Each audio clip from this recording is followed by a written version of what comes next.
ارے آپ رو رہی ہیں؟ ابھی تو سلیب کا سین بھی نہیں آیا اور آپ رونا شروع ہو گئی. مجھے پتہ ہے یاسف، لیکن میں سوچ رہی ہوں کہ آج کی کلیسیا کتنی مختلف ہے. اب دیکھیں عید فصح کے دن خداوند اپنے شاگردوں کے گندے پاؤں دھو رہے ہیں، جبکہ یہ سب کچھ تو شاگردوں کو کرنا چاہیے تھا. نہیں وہ تو آپ کی بات ٹھیک ہے، لیکن خداوند یسوع مسیح ہم جانتے ہیں کہ وہ خدمت کروانے نہیں بلکہ خدمت کرنے آئے تھے.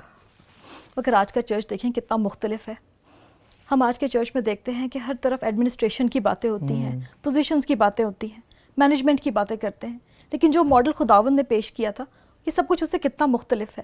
ہاں یہ تو ہے، مختلف تو ہے، لیکن کاش تک حالات کیسے بھی ہوں، میں یہ جانتا ہوں کہ خداوند یسوع مسیح اپنی کلیسیا کو قائم رکھیں گے، کیونکہ کلیسیا خداوند یسوع مسیح کا بدن ہے. اور ہم بات کر رہے تھے کہ خداوند یسوع مسیح شاگردوں کے پاؤں دھو رہے تھے، تو شاگرد خود بھی اس بات سے تعجب کر رہے تھے کہ خداوند یسوع مسیح ان کے پاؤں دھو رہے ہیں. واقعی میں یہ بہت ہی منفرد بات تھی جو خداوند یسوع مسیح نے اپنے شاگردوں کو سکھائی تھی. دیکھیں خداوند یسوع مسیح یہاں پہ صرف اپنے شاگردوں کو نہیں بلکہ وہ اپنی زندگی سے ہمیں بھی یہ سکھاتے ہیں کہ خدا کی مرضی کو اپنی زندگی میں پورا کرنا اور پھر دوسروں کی ضرورتوں کو اپنی ضرورتوں سے زیادہ اہمیت دینا، یہی خادمانہ لیڈرشپ ہے. لیکن الیاس، خداوند یسوع مسیح اپنے شاگردوں کے پاؤں کیوں دھو رہے تھے؟ اس کے لیے میں آپ کو ایک حوالہ پڑھ کے سناتا ہوں اور ہمیں وہاں سے پتہ چلے گا کہ خداوند یسوع مسیح اپنے شاگردوں کے پاؤں کیوں دھو رہے تھے. اگر آپ میرے ساتھ نکالیں یوحنا کی انجیل، اس کا 13واں باب اور اس کی 4 آیت سے ہم 7ویں آیت تک پڑھیں گے اور پھر 12ویں آیت سے 17ویں آیت تک پڑھیں گے. اور اس میں یوں لکھا ہے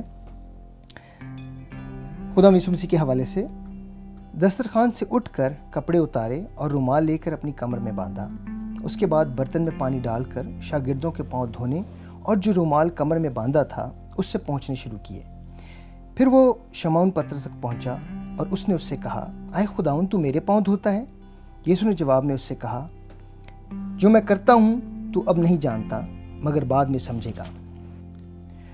پس جب وہ ان کے پاؤں دھو چکا اور اپنے کپڑے پہن کر بیٹھ گیا تو ان سے کہا، کیا تم جانتے ہو کہ میں نے تمہارے ساتھ کیا کیا؟ تم مجھے استاد اور خداوند کہتے ہو اور خوب کہتے ہو کیونکہ میں ہوں. پس جب مجھ خداوند اور استاد نے تمہارے پاؤں دھوئے تو تم پر بھی یہ فرض ہے کہ تم ایک دوسرے کے پاؤں دھویا کرو، کیونکہ میں تم کو ایک نمونہ دیتا ہوں، جیسا میں نے تمہارے ساتھ کیا ہے تم بھی کیا کرو. میں تم سے سچ کہتا ہوں کہ نوکر اپنے مالک سے بڑا نہیں ہوتا اور نہ بھیجا ہوا اپنے بھیجنے والے سے. اگر تم ان باتوں کو جانتے ہو تو مبارک ہو، بشرطے کہ تم ان پر عمل بھی کرو. الیاسف، آپ دیکھیں کہ خداوند یسوع مسیح ایک بادشاہ تھے، لیکن پھر بھی انہوں نے اپنے آپ کو اتنا حلیم بنا دیا کہ اپنے شاگردوں کے پاؤں دھونے سے بھی گریز نہیں کیا. بالکل، اور خداوند یسوع مسیح نے ایک بہترین خادمانہ لیڈرشپ کی جو ہے وہ مثال کو یہاں پر قائم کیا. خادمانہ لیڈرشپ آسان نہیں ہوتی، کافی سٹریسفل ہوتی ہے. اور میں سمجھتی ہوں کہ لوگ لیڈر کو ایک مختلف انداز سے دیکھتے ہیں. وہ سوچتے ہیں کہ لیڈر وہ ہے جس کے پاس پاور ہے، جس کے پاس اختیار ہے، جس کے پاس رتبہ ہے. جی، دنیا اسے ایسے دیکھتی ہے، لیکن خداوند یسوع مسیح نے جو مثال قائم کی ہے وہ بالکل مختلف ہے.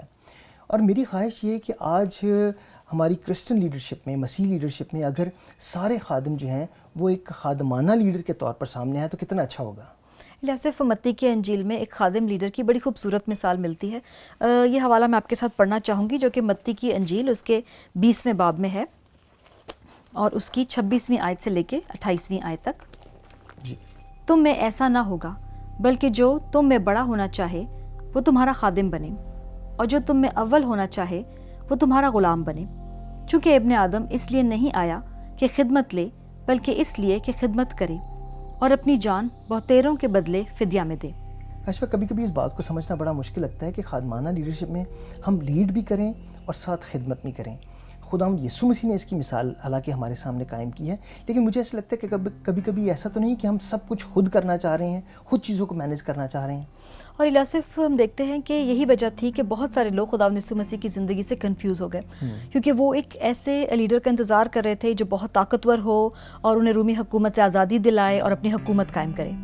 لیکن اس کے برعکس ہم دیکھتے ہیں کہ خداوند یسوع مسیح گناہ گاروں کے ساتھ بیٹھا کرتے تھے، گناہ گاروں کے ساتھ کھایا پیا کرتے تھے، بیماروں کو چنگا کیا کرتے تھے، جو تکلیف میں تھے خداوند ان کو ان کی پریشانی سے نکالا کرتے تھے.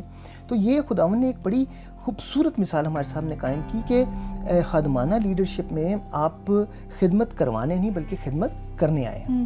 اور آپ کو یاد ہوگا کہ جب خداوند یسوع مسیح جی اٹھے اور اپنے شاگردوں سے ملے تو وہاں پر بھی انہوں نے ان کے لیے ناشتہ بنایا.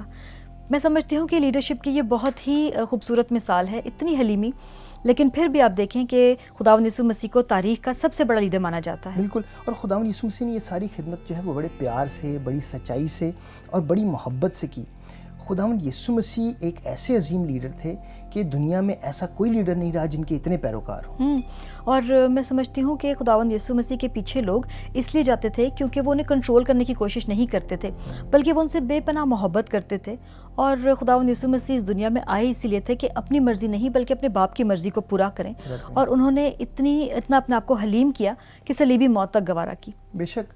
اور ہم دیکھتے ہیں کہ خداوند یسوع مسیح کی مثال خادمانہ لیڈرشپ کے لیے ایک عظیم مثال بن چکی ہے.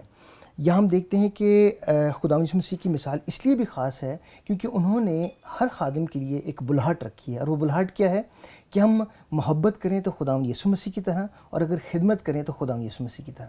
لہٰذا میں چاہتی ہوں کہ ساری باتیں جو آج ہم نے کی ہیں اس کو میں دہراؤں. ضرور. اپنے بجائے خداوند کے جلال اور دوسروں کی بہبودی کے لیے کام کرنا چاہیے. خداوند یسوع مسیح نے خادمانہ لیڈرشپ کا نمونہ پیش کیا ہے اور اس بات کا اظہار کیا ہے کہ دنیاوی خوف اور کنٹرول کے نمونے سے زیادہ قوی اور طاقتور ہے. خداوند یسوع مسیح نے فرمایا کہ ہمیں فروتنی سے ایک دوسرے کی خدمت کرنی چاہیے. اگر ہم خداوند یسوع مسیح کے شاگرد بننا چاہتے ہیں تو ہمیں اس بات کا جائزہ لینا ہوگا کہ خداوند کو خوش کرنے کے لیے ہم کیسے رہنمائی اور انتخاب کرتے ہیں. کاشفہ، ہم نے آج خادمانہ لیڈرشپ کے حوالے سے سیکھا ہے، اس لیے آج میں آپ کی خدمت کروں گا. آپ باہر اپنی دوستوں کے ساتھ جائیں، میں ہی کھانا بناؤں گا، میں ہی صفائی کروں گا اور میں ہی آپ کو سرو کروں گا. اوہ، یہ تو بہت ہی اچھا ہوگا الیاس. Thank you.